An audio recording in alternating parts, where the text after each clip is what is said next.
ಈ ಚಿನ್ಮೂಲಾದ್ರಿಯ ಕ್ಷೇತ್ರಕ್ಕೂ ಈ ಯಡಿಯೂರಪ್ಪನವರ ಈ ಸಮಾವೇಶಕ್ಕೂ ಬಹಳಷ್ಟು ಅವಿನಾಭಾವ ಸಂಬಂಧ ಇದೆ. ಚಿನ್ಮೂಲಾದ್ರಿ ಅಂದ್ರೆ ಚಿತ್ರದುರ್ಗ. ಚಿತ್ರದುರ್ಗ ಅಂದ ತಕ್ಷಣನೇ ನಮ್ಗೆ ನೆನಪಾಗೋದು ಕಲ್ಲಿನ ಕೋಟೆ, ಅದರ ಆಚೆ ಶೂನ್ಯ ಪೀಠ.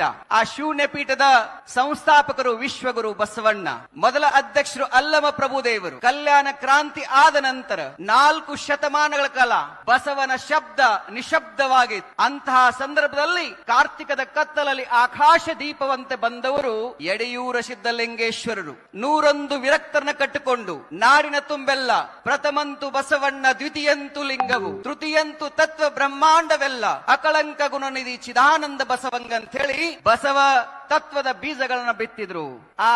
ಆಮೇಲೆ ಬೋಳ ಬಸವರನ್ನ ಅಧ್ಯಕ್ಷ ಮಾಡಿಕೊಂಡು ಯಡಿಯೂರಿನಲ್ಲಿ ಲಿಂಗೈಕ್ಯರಾದ್ರು. ಆ ಯಡಿಯೂರ ಸಿದ್ದಲಿಂಗೇಶ್ವರಿಗೆ ಯಡಿಯೂರೇಶ, ಸಿದ್ದಲಿಂಗೇಶ ಆ ಅಭಿಧಾನವನ್ನು ಇಟ್ಟುಕೊಂಡಂತಹ ಬೂಕನಕೆರೆಯ ಸಿದ್ದಲಿಂಗಪ್ಪನ ಸುಪುತ್ರವೇ ನಮ್ಮ ಯಡಿಯೂರಪ್ಪ.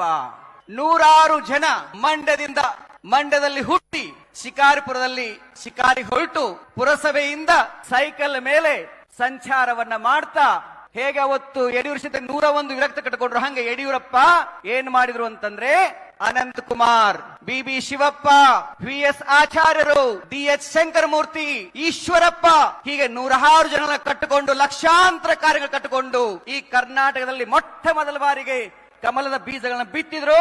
ಕಮಲದ ಹೂವನ್ನ ಅರಳಿಸಿರುವ